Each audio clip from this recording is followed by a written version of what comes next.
Okay. Whenever you're ready, you can hand state it. They're both rolling? Yeah. Sounds rolling? Yeah. Jerry rolling? I look at you, or where should Yeah. I look? You look at me. All right, I'm just going to do a quick slate. So this is Jacob Needleman, Heart of Philosophy, interview number 1. Ready? Good? Okay. So, I think the way into this that we've talked about is really starting by just looking at the question, why does mankind need philosophy? Why is there philosophy? And in particular, now. But probably starting with, what is the need in man for philosophy? No, this could be all edited and all kinds Yeah, of... we can do it.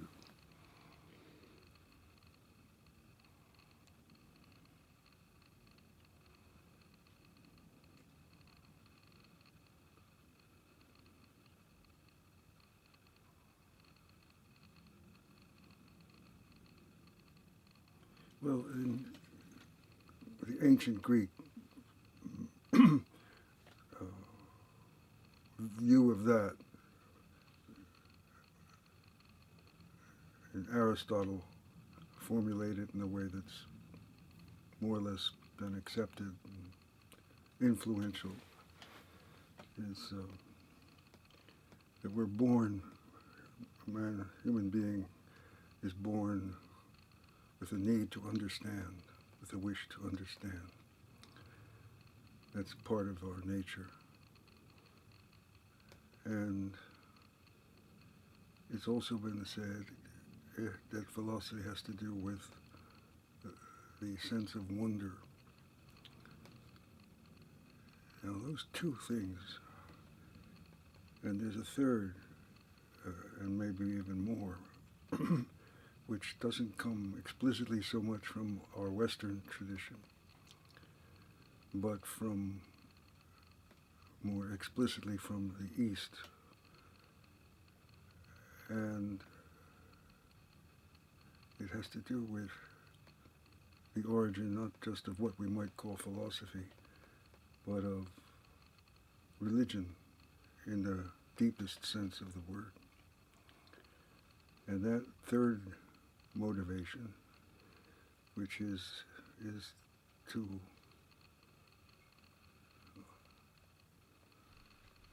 understand why there is suffering, why humanity suffers, and how to become free of suffering. Now, all those terms, wonder, understanding, suffering, are not so easy to understand in themselves. We have to open them up. People use the words understand,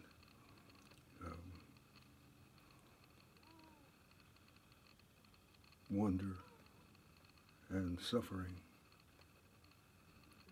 And perhaps they don't always understand those words in the way that is the deepest. Now, we have a cat in the room. Oh, that's fun. Huh? It'll add flavor to the interview. Yeah. I just want you to beware. Yeah. Those three words point to something deep in our human nature. You could say deep in our DNA. We're born with it, which makes us human. More than what we call our biological nature is our, what you might call our philosophical nature. These wishes, these impulses that I've just sort of named. And these three impulses, wonder, understanding, and freedom from suffering, over the horizon they converge. but they're looked at rather separately than when we usually think of them. The wonder in its original meaning is not just that when we wonder what's happening, which is we're puzzled by something, and not even just that when we look up at the stars and look around and we feel a sense of something greater than ourselves. But the sense of wonder originally means closer to astonishment. Astonishment. A kind of astonishment of existence in itself, that I'm alive, that there is this universe, that there is life, that there is anything at all. Why, who are we? What are we here for? Not just questions that are interesting, but that evoke a kind of inner stop of silence, of like a child who is just waking up in the world, like a baby being born, or something like that. One looks up and looks around, looks at oneself, one sees oneself. I'm here. There's an element of primordial astonishment that we sometimes experience ourselves, which is, I think, at the deepest root of this word wonder. And then to understand doesn't mean to explain, figure out, to manipulate, to know causes and effects, although that's all part of understanding. To understand something is to be conscious of truth, to be conscious of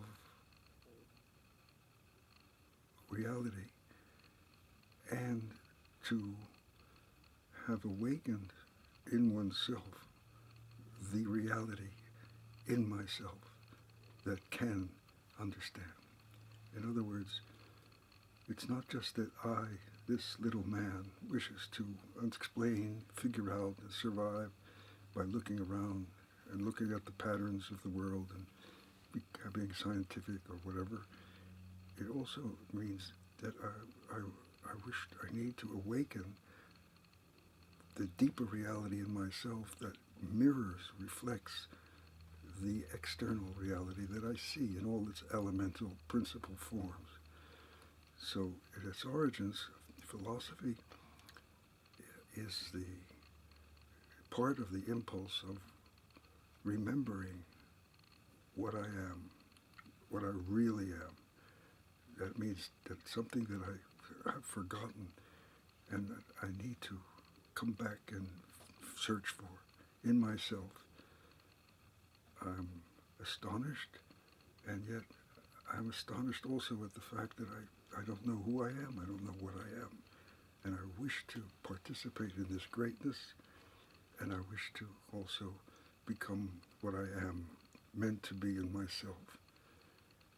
And then with the third thing of freedom from suffering, the connection that isn't made usually in academic study of philosophy, as it usually is, that the real source of human suffering, according to, say, the philosophies of the East, like Buddhism and Hindu traditions, is that the ultimate cause of all human suffering is that I don't know this reality in myself, that I'm not astonished enough, that I'm not concerned enough to discover the reality in myself, not just mentally, but experientially. But so therefore, in that sense, philosophy could be understood I think in its best sense, as a call to try to search and to awaken to the depths in myself, and in order to understand, and in order to be free from suffering, and of great importance, in order to help others to become free from the suffering that comes from, ultimately, from lack of existential contact with the great reality in myself. Now that's a revolutionary interpretation. It's of philosophy. But I think it's correct. I think it goes to the root of things. So one expression of that, one of the great expressions of that impulse, that quest, that philosophical quest, which melds and merges all three of these things, wonder, astonishment, understanding, wish to understand, and the wish to be free from suffering. And then, as a corollary of the third one, to participate in helping others to become free, as well as myself, from suffering. And that's where East and West would converge on those three things. So one of the great expressions of that is this feeling of a question, the great questions, what I call the questions of the heart.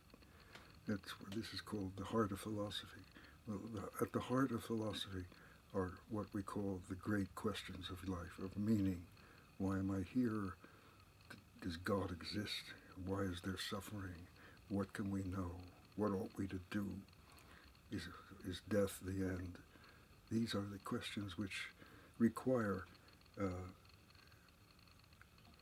deep understanding and not just intellectual brilliance. So philosophy is fundamental in this sense of the term, but when it becomes merely a play of ideas and concepts and language and logic, all that is useful in its place, but it's not the deep heart of philosophy. Without the deep heart of philosophy, philosophy is in danger of becoming an interesting intellectual puzzle or game or